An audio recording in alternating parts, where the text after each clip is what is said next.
26 जनवरी 1950 सुबह। भारत केवल एक नया राष्ट्र नहीं बना, उस दिन भारत ने अपना स्वर पाया। एक ऐसा स्वर जिसमें बराबरी की गूंज थी, न्याय की दृढ़ता थी और भविष्य की रोशनी थी। पर उस स्वर के पीछे केवल 299 सदस्यों की कलम नहीं थी, उसके पीछे थी 15 स्त्रियां भी, संख्या में कम पर संकल्प में असीम। 1946 दिल्ली का संविधान भवन, ऊंची छतें, भारी मेजें, गंभीर चेहरे। यहाँ इतिहास लिखा जा रहा था, परंपराओं और सत्ता से भरे पुरुषों के बीच।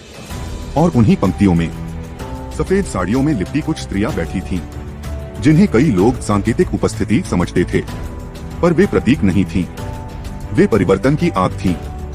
जब किसी ने कहा यह देश अभी तैयार नहीं है बराबरी के लिए, तो उन आंखों में डर नहीं, भविष्य था। जब मौलिक अधिकारों की बात आई तो हंसा मेहता उठी। उन्होंने कहा, संविधान अगर पुरुषों की भाषा बोलेगा तो आधी मानवता खामोश रह जाएगी।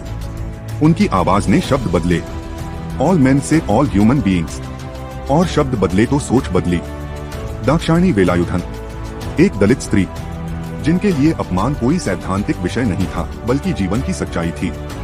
उन्होंने कहा, अस्पृश्यता कोई सामाजिक कुरीति नहीं, यह एक अपराध है। और वही शब्द बने अनुच्छेद 17, जो आज भी अन्याय के सामने दीवार है। बेगम आइजाज रसूल ने कहा, धर्म के नाम पर अलगाव भारत की आत्मा को तोड़ देगा। उनकी दृढ़ता ने भारत को धर्मनिरपेक्ष रहने की राह दिखाई। दुर्गाबाई देशमुख ने न्यायपालिका की नींव पर हाथ रखा। उन्होंने उम्र, अधिकार और संरचना पर सवाल उठाए, क्योंकि वे जानती थीं, न्याय वही है जो सब तक पहुंचे। और 15 अगस्त 1947 जब आजादी की पहली सुबह आई, तो हंसा मेहता ने भारत का तिरंगा स्त्रियों की ओर से संविधान सभा को सौंपा। वह केवल ध्वज नहीं था, वह घोषणा थी कि यह देश हमारा भी है।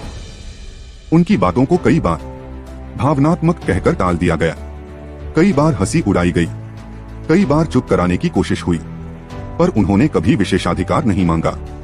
उन्होंने आरक्षण भी नहीं चाहा, क्योंकि वे चाहती थीं सम्मान, दया नहीं।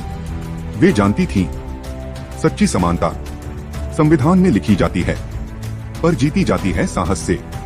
अंततः संविधान केवल कागज नहीं था। 26 जनवरी 1950 संविधान लागू हुआ। देश ने कसम खाई, न्याय, स्वतंत्रता, समानता और बंधुत्व की। पर उस कसम की हर पंक्ति में उन 15 स्त्रियों की सांसें भी थीं, उनकी लड़ाइयां थीं, उनकी उम्मीदें थीं।